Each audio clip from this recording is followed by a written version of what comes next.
Hey now. Hey now. What's happening? I'm Faleena Hopkins. And I'm Richard Cascioli. Yes.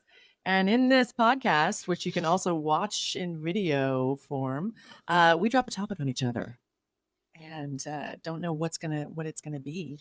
And today is Richard's turn. So, am I quaking in my boots? Yes, I am. If you're hearing tip tap in the background, that's because the dog just walked on the hardwood floors.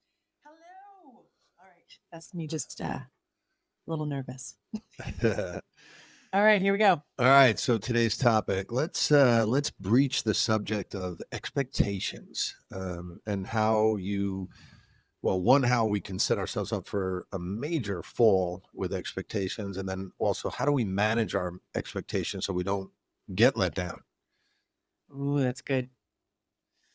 Expectations. Manage our expectations. How do we manage our expectations? Well, that's so important to do because if you don't, then you can build resentments. Yeah. Because if you don't, so being aware of them, I think is the number one thing that I like to do. Um, it's like, Awareness is always, I think, 100% of the battle. A lot of people say it's 90% of the battle. I disagree. I think it's 100% of the battle, because if you're not aware of what you're doing, and that's in your own actions, making or putting expectations on people, then you're going to set yourself up for some sort of disappointment, let's say. yeah, that's the thing. Yeah. So being aware of it. So I think awareness means like, so I'm going into a situation and I'm doing something nice for somebody to help them out. Like I'm giving a gift. I have to do that knowing that I might not get back a response that I would expect, an expectation. So I have to know that I'm giving this gift without any expectations. Like I'm giving it just to give it. This is the best example. Like for example, I like to go to secondhand stores and find great little gems, especially like on their sales days. And I have, unbeknownst to a couple of my family members, put together little outfit packages that I'm going to send them. And I sent one already as a birthday gift to my sister. And it's like the whole outfit. So we got the pants, the shirt, a little wallet, and the whole thing is like this whole little hello, your personal shopper. How are you doing? And I did it because it makes me feel good. But if I expected them to do something in return, that would be setting myself up for a resentment. Or if I expected them to even respond and say that they even liked it, I could be setting up myself up for resentment. Do people normally say they like something or whatever? Sure. But I realize I'm doing this for me. What if nothing comes of it except for me just having fun is really the answer kind of with everything, don't you think? Like just Absolutely. do it for what makes you feel good, Well, everything regardless of what they're going to do. Right. Everything should be done out of the goodness of your heart, and keep the focus on yourself, for fun and for free. I know I heard a story a while back that, really reiterated this. A friend of mine had a friend who was coming in from out of town to visit, and he was staying with him. And his friend happened to be a renowned chef, from New York City, Manhattan. Nice. Can you come And over to my place? yeah. So my friend thought, well, hey, my buddy's coming into town and I'm picking him up at the airport and he's going to come and stay with me. So he just expected that his friend was going to come there and cook for him and cook him this gourmet meal. Oh. And when that didn't happen, he got very disappointed, and he was like, wow, man, I picked you up at the airport. I let you stay here. And then, I thought you were going to like maybe treat me to a nice dinner, because that's what you do. And obviously the guy that was the chef said, well, I cook for a living. Yeah, And that's what I was gonna say. and That's like you, yeah, I yeah. was coming here to take a break. But so I think what we need to learn how to do is Say to, that again. well, I work for a living. yeah, I work for, I cook I for do that for a living. I cook for a living. So coming here, I wanted to just come and spend time with you and maybe go out to dinner if you didn't want to cook. And it wasn't a question of who wanted to cook, but to get back to the expectation, anytime we put an expectation on any person, place, or thing, whether it's a job interview, whether it's a friendship, whether what we just discussed, you're gonna set yourself up for a fall. Now, the way to avoid that Well, Yeah. let me finish. The way Yeah, to yeah, avoid absolutely. that would be to say to your friend, "Hey, you're coming into town. I'm going to pick you up. Would it be okay if we plan one of those nights and I get all the, ingredients and you cook us a nice meal? Is that something that you would be interested in?" So that you give them the opportunity. But what we tend to do is like what you were just discussing, and I do it sometimes too. I do it a lot. I have this thing where if I just think, but then again, I think people should act accordingly too. Wait. You did you when what Yeah, I know I go off a little bit. no, no, I want to hear what you were going to say though with the what is the solution to what is friend? I love that solution you just came up with. Well, the solution is to let the person know what your expectation That's is. it. You say, "Hey, I know you do this for a living. I know you cook all the time, but when you get here, would you mind helping me out and or not helping me out? I was putting that on me because of my career, but would you mind cooking for us?" I mean, and you said just a minute ago, Because yeah. it's like me. I can't tell you how many people have called me and people that I know's wives, girlfriends, "Can you come and hang some pictures for me? Can you put my air conditioner in? My door sticks. Could you take it off the hinges and plane it and put it back on?" Because he knows how to do construction. He can Right, build a house because from scratch, but that doesn't mean you just take advantage of well, that. yeah, and it gets a little bit, me, I always am the first to offer, or if somebody says something to me like that, and I've done it in the past, I've Well, helped out. you helped me because I broke now both my freaking hands. But when I broke my hand and I couldn't close my garage, you came over and helped and installed a thing on it. But that's like because I couldn't close my garage because I broke my hand. Right. That's not me just saying, "Hey, look, can you please help me put this, put the handles on my garage?" You're like, "No, she needs to actually close it because Well, and then if you're gonna she's do that, right? Again, if you're gonna then I would pay you and be like, well, do either this. that offer, Hire you. I would hire you. either offer Yeah. or I say, just want to "Hey, literally like hang how out. about this? I need some help with this. If you come over, I'll make you dinner."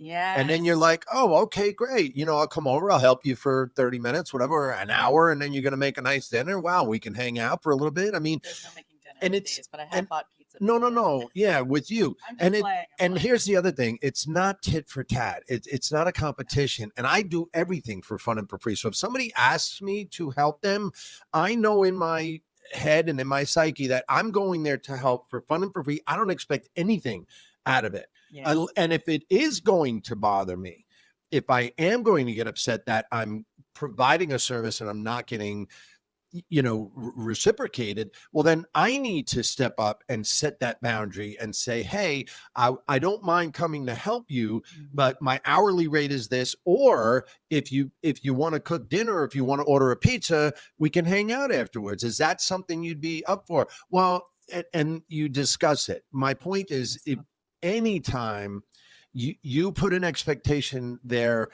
either side, without allowing the other person the dignity and the grace to discuss it, you are setting yourself up for a fall. And it happens in business, it happens with family members, it happens with neighbors. And again, we're the common denominator. So we're the ones who are putting that expectation there, that has to keep ourselves in check, because Yeah. the other person might not have any clue that that's how you're feeling. And that's where the awareness comes back in Right. because you have to be aware of what you're doing and know. Because trust me, I don't always do it perfectly. A lot of things you'll do, and I'll be like, wow, I'm really surprised I didn't get a response on that. And then I have to ask myself, we were just talking about that earlier. Like I had to ask myself where it was coming from. Then, if I had done it from Right. a clean place, was I doing it to get more love, to get reciprocation? Was I doing it? Meaning they'll do something like What is my motive? yeah. Did I take them to the airport only because I think now they'll probably take me to the airport later. Oh, and what you were talking about with the cook, that's when I've heard people call it an unspoken contract. Mm. He thought it was an unspoken contract. You stay at my house and then you're a cook, so you're going to cook my thing. But it was unspoken, and so both people aren't in on the contract. Well, It's like you formed this, uh, and you were alone in the forming of it. I'll But tell there you are going to be expectations, another resentments. right, and another way that happens is, for instance, I remember this very vividly clear. I had a party. I was just here for a year or two back in the day, 20 something years ago, and this guy was at my house, and I think I needed an accountant or something at the time. So this guy, I'm having a conversation. He goes, "Oh, I got I got the best guy. Don't worry, I'll hook you up. I'll give you his number." And then I said, "Oh, great, thanks, bro." And then he says, "Well, you owe me." And I turned to him and I said, "Never mind." And he said, "What do you mean?" I said, "Because I don't want to owe you anything." I said, "You either do it because you want to do it or don't do it." I said, "Because I'm not going to be." I said, Well, "Because never mind. yeah, never mind. I don't need it then. I'll figure it out on my own." Doing that. That's 20 years ago, too, even before all. Yeah. But again, people, it's interesting. It's that thing. Wait, what did he do? No, he was dumbfounded. Did he give you the number? He eventually did, because that's the thing, is they respect it though, because you're like, no, Yeah. no. And I said to him, I said, "Dude, if you give me this number," I said, "trust me," I said, "don't be calling me down the road telling me you need a ride to the airport or you need this, that, or the other thing." I said, "Because that's not fair." It's not even proportionate. No, but It's again, Getting that a number and helping both people out, that guy and you, by connecting them, is actually just a good thing to do. And right. yeah. That's Well, the thing. this, unfortunately, our society is based on that. Unfortunately, I had some people. I had another instance where a friend of mine. You're gonna love this one too. A friend of mine says to me, I was looking for a house. This is before I bought this house. I was looking to buy a house, right? And my friend, I was at his house, and his partner says to me, "Oh, well, I have a friend who's a realtor, and they could help you out. They'll send you the MLS listings." And this was before we could do all this kind of stuff on our own. Right. And so I said, "Oh, great, thank you." I said, "Please give him my number, call me." And he says, "Well, then you have to, give me a kickback." I said, "What do you," and I looked at him, I shook my head. I go, "What do you mean I have to give you a kickback?" He goes, "Well, I'm introducing you." I go, No, that's not how this works." I go, "You're getting the realtor, your friend, work. So he gives you a referral fee. You don't get a referral fee from me and a referral fee from him." And I looked at him too, and I said, "Forget it. I don't want your friend's number." And he got upset at me. He goes, "Oh, why are you getting mad now?" I go, "Why am I getting mad?" I go, "You just set me up, bro." I said, "And furthermore, I don't need your help. I figure I do everything on my own. I'll figure it out. You're coming at me with the guys that you want to help me, but then you want to get paid for it. Yeah. And you're double dipping. Yeah. And you're double dipping. Like I said, expectations will kill a deal, will kill friendships. You have to go into everything for fun and for free, and not, again, put that expectation even on family members. Just because you act a certain way and you act accordingly, and you are a good-natured person, right? You can't expect anybody else to act the way that you act. And what I've realized, come full circle, an example of that? For instance, somebody. Yeah. Well, recently my father passed away in December. I call and text both my brother and my mother to send my condolences and say, "I'm so sorry for your loss." And you would think in a mature, perfect world, they would return the phone call and say, "How are you? How are you dealing with this loss?" And I didn't get that. So it hurt my feelings very much. I was very disappointed, and still am to this day. But I had to realize that I had an expectation there. I called expecting them to call me back. I mean, I know this is a little drastic, because that's a pretty normal expectation in this scenario. Right. It's not what we were discussing in the onset, but it's still an expectation. My point is, if you can go through life expecting nothing, it's kind of impossible, but you can do your best to try. Yes, but I've got something more on that too. Right. But if you can go through life and keep the focus on yourself, and you do right by you, you don't allow that behavior to then get you pissed off, and they will, "Oh, okay, well then I'm never going to call, and I'm not going to." Now you've succumbed to being just like their behavior. And I think, once again, I think we really need to take onus in that, and realize that, our actions have consequences, but we have to keep the focus on ourselves, and don't let anybody change you or take you out of the game or make you into anyone else. You do you. And it's hard, like you just said, to not have expectations, but you got to be you. You got to be 100%. Show up, suit up, do it for fun and for free, and that's it. And that's it. You know, I have one example too on like how do you do that? Here's an example of how I did it once. I think a lot of us have that thing where if you have a party, you're afraid nobody's going to show up, Mm. right? And I used to have that, and then I had this. I wanted to have parties. I wanted to have themed parties, and I'm like because I love going to themed parties. And so I created a themed party. I'm like, okay, we're gonna do this. You know, it was angels and devils, and I'm gonna do this party, and I don't know who's gonna come. And I had this, you know, I'm putting together all the stuff. I've got the little, you know, and I didn't have a ton of money, so I'm like finding stuff to for hors d'oeuvres, and people always bring some wine or beer or whatever. But I've got waters, juices, and some beer and some wine and I'm making the place all pretty and I've got chairs outside and I'm like, you know what? Maybe nobody's going to come. It's going to be so humiliating. And then I thought, you know what? Whoever's going to come is supposed to be here. It could be two people. And that means two people showed up and wanted to hang out and we're going to make that fun. And oh, I know what it was. It was a Christmas Eve party because I didn't have anywhere to go that Christmas Eve. And it turned out the place was packed, and most of the people confided in me separately that they almost didn't come because they didn't want to admit they had nowhere to go on Christmas Eve. But I sat there going, you know what? I'm going to do that every time. So now, whenever I have a get together, I always say, whoever is going to be here is supposed to be here. And it's not a reflection on me or my popularity because it wasn't about my popularity that night either. They just needed a place to go. And it was super fun. But the Angels and Devils thing was an absolute blast too. By the way, I highly recommend having theme parties. But it's like, how do you set yourself up so you don't get hurt? Because I had them before where I was expect nobody to come. Well, this that's is that's what I how meant. you. But it's like I had expected certain people to come, and in the past before I came to this realization that day, and when they didn't come, I didn't even enjoy the people who were there because I was so in my head over the person I wish who would come because whatever reason, which is an expectation. And then I wasn't there present for my guests because Right. my heart was still like, why didn't that person come? I thought they said they were going to come and they're so important to me, blah, blah, blah. How about you enjoy the time you're in? Because this now is never going to happen again. It's so easy to get let This is down. going to happen. Yeah. Unless you set yourself up, like you were saying, Right. to not. And how do you do it? Find the joy in the moment in the now so that you enjoy that no matter what happens. Right. And then nobody can shake you.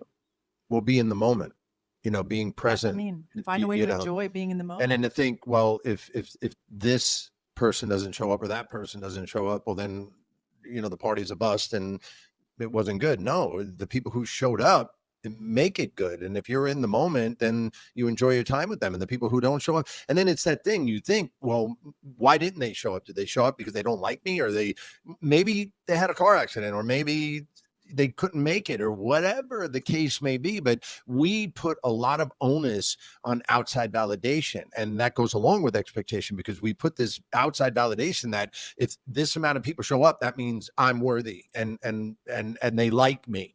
But you know, why don't you be your own best friend and like yourself, and don't matter who shows up. And if they don't like you, why do you want them there? Right. Why do I want people there who don't like me? I'd rather they not come. Right. At the end of the day. And then it's cool. I want to be around the people who do. Yeah. And then putting an expectation even there that if they come, they like me. If they don't, they don't like me. Yeah, totally. We're getting into something there. Yeah. Yeah. I mean, you don't have to. To come full circle, you know, again, Sally Field. You like me. Yeah. I mean, to come full circle, like once again, I think we just need to keep ourselves in check. And I think the more we keep the focus on ourselves and do stuff for fun and for free, don't put anybody on the spot, don't expect anybody to do anything, and then also be clear about what your intentions are so that you don't get let down. Because again, here, just with that party, you know, if you're putting an expectation that these amount of people are going to show up, and then if they don't, you get let down, well, then manage your expectations. And that's what I did. And it changed my life. And now every party is great. You know, and this is 15 years ago. Yeah, it's tricky, and a lot of people don't know how to do it because we all feel it's that, again, that outside validation thing. We kind of all feel And sensationalism in society projects that, when you watch Yes. commercials, TVs, whatever, and you're popular if you dress this way, if you hang out with these people, whatever. Well, and also all the likes and everything on Facebook or all that stuff. It's like you have to get the likes, which means you need to be outside validated. And it really does. It Right. really is But if you do insidious. everything just because you want to do it and you're having fun with it, it doesn't matter. And then I got to be honest with you, if you happen to get crappy responses, don't even read them. Just negate them, because is that really true? And so many people get caught up, and that's a whole nother subject we could get Oh, I into love about that. Yeah. about, We need to talk social about the social media. media. Yeah, I well, love that's it. another Yeah. topic. But We man, both are like, yeah, we're gonna get into that one. that's That's a and good one. yeah, that's a great topic to Yeah. talk about. But once again, keep your side of the street clean. That's all we have to Stay do. in the now. Yeah, stay in the now, Be stay in your own aware. lane. Don't worry about what everyone else is doing with the neighbors, the Joneses. Who gives a shit? As long as you're enjoying your now, that's really what matters. Like how can I mostly set up myself so that I'm set up for success and not failure in this moment? And that's why you manage the expectations. Suit Because up. then you can have fun no matter what they do. Right. They cannot shake you. Suit up, show up, and be the best version of yourself you can be. And For that's all you yourself. need to do. With your own judge. Right. You're your own judge. You be your own self. And don't let anybody else's opinions even matter to you. Like, don't let that crack your happiness or crack your shell and make you feel less than. So many people are so apt to, kind of want to take your inventory and tell you, well, make you feel bad or self-conscious, or what's with the clothes. Like, mind your own business. How about that? Yeah. Again, manage your expectations. Don't worry about what other people are doing. And then if somebody does happen to put an expectation on you, like we were talking about the scenario, and then you don't come through and then they get mad at you, you need to be able to also own that as well and step up to the plate and say, wait a minute, we didn't discuss this. Let's be clear. If you would have told me that you wanted me to do this and we discussed it, we could have had a transparent, authentic conversation about it, and then we could have both been on the same page. But the fact that you put an expectation on me and I didn't know it, and then I show up and you get upset because I didn't fix your door or whatever, and you thought I was gonna if I just showed up, Right. that's not fair. And then to get upset at the person because they didn't cook your dinner or they didn't fix your door, well, that's not fair. I had this happen when I was a photographer. I had taken photos of somebody a few times, and he had a band, and I was going to see the band, and he came over to me. He's like, okay, so I need the photos, blah, blah, blah, blah, blah. And by the way, those were, it doesn't matter. So he said, I need the photo. We're going to do this. And I'm like, oh, I just came to enjoy the show. I didn't even bring my camera. And the look on his face, he's like, but then he came up to me after. He goes, I'm so sorry. Like, I just assumed because I was used to you. Right. Well, and it's not even that I'd done it so many times. He had hired me to do it a couple times. Now I was just here to enjoy the show. And he was really assuming that I'd be there to take the photos. And the thing is it was not a hired thing before, like, or it was really low, as a friend and stuff like that. But to expect me to always do it, he apologized, Right. which is what you can do if somebody assumes something of you. You can think about what your part is on that and go and apologize and go, Well, I didn't realize I was actually thinking that you would do that. And I again, apologize because that is your job. again, And you're here to have fun. yeah, It's your night off. again, look at your own part. Yeah, Society again hard to has do. tainted us to think that if I do something for you, you owe me one. I mean, that's I can't even tell you how far back that goes. That's been my entire life. My upbringing, that I do you one, you owe me one, and I started doing that as well. And then I realized once I got into different ways of thinking and taking care of myself and going to program and stuff like that, that I realized that's not any way to live, and that's not fair to the other person to just put that there. You got to be extremely clear with one another, and and that's how friendships are strengthened. Oh no, to be clear, yeah. To be clear. Yes, and this is my thing too, is I love it when if somebody has a problem with me, trust me, it's hard to hear, but I like it when they come and talk to me about it. Absolutely. Because that's the only time I can fix it. I can't fix it. If you have a problem with me and you have not talked to me about it, then there's nothing I can do. Like, I don't even know what the problem is. How can I do anything? And then it becomes where we have more distance. It's hard to do, to come and talk to somebody and say, look, I have to discuss something with you and I care very much about you. That's actually a really good way to introduce it. I care Well, very much about you. And I just need you to listen because there's something right. that's happened, and I want to discuss it because I feel myself pulling away. And then I'd be like, "Oh my gosh, absolutely."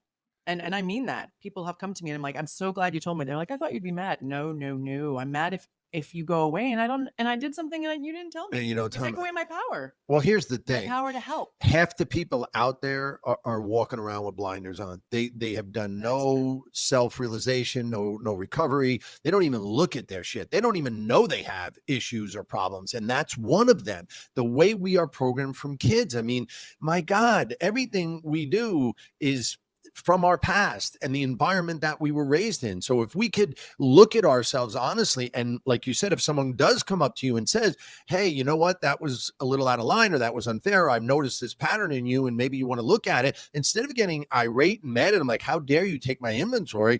No, I'm telling you this because I care about you and I want our friendship to flourish. I don't want it to go by the wayside. And if I don't tell you these things, you're going to get upset or I'm going to get upset, and it's going to get destroyed. So, but my point is, so many people don't even know. We're not even aware of the things, the triggers, the buttons, the thorns that we walk around with every day that we're not even willing to take a look at it. And then when they get pushed, you think, how dare you for saying that to me or calling me out on something, because you're self-righteous. That is self-righteous when you're not willing to look at yourself and look at what you're doing and saying, and if it affects other people and they bring it to your attention, if you give a shit about that person, you're going to look at that and you're going to say, wow, you know what, I didn't even realize I was doing that. It's the willingness to be willing to look at your part in every situation, expectations included. Yeah, and if you're listening to the podcast and podcasts like this, then you are one of those people who's willing to be willing, Right. because you're actually doing the work of finding out different ways of handling things and fixing Turn your things. lights on. Yeah, you're turning the lights on. You Oh, know, I love that. You're turn turning your the lights on. Don't be walking around in the dark like my shit don't stink and I got no problems. And Yeah, no, that's what they're doing by be tuning in. right. Be willing to say, hey, maybe you know what? That's an interesting perspective. Maybe you're right. I'm gonna look at that, and I'm gonna look at me because I want to be the best version. I want to be the best version of me walking around in the world I can be. I want to be kind to people. I don't want anyone to ever say, man, that guy is sarcastic. He's mean. He's this, that, or the other thing. No, I don't think they would. I don't either, but I do a lot of work on myself so that doesn't happen. No, I meant it's work well done. Yeah. That was a compliment, my friend. Yeah. Thank you. So that was us for today. Tune in next time. Follow us on the things, when the next podcast comes, they will notify you. And we're having a guest up. We're having a lot of guests on the slate coming up soon. So we will talk to you soon. Nice. Right on. What the what? What the what? Hey now. Hey now.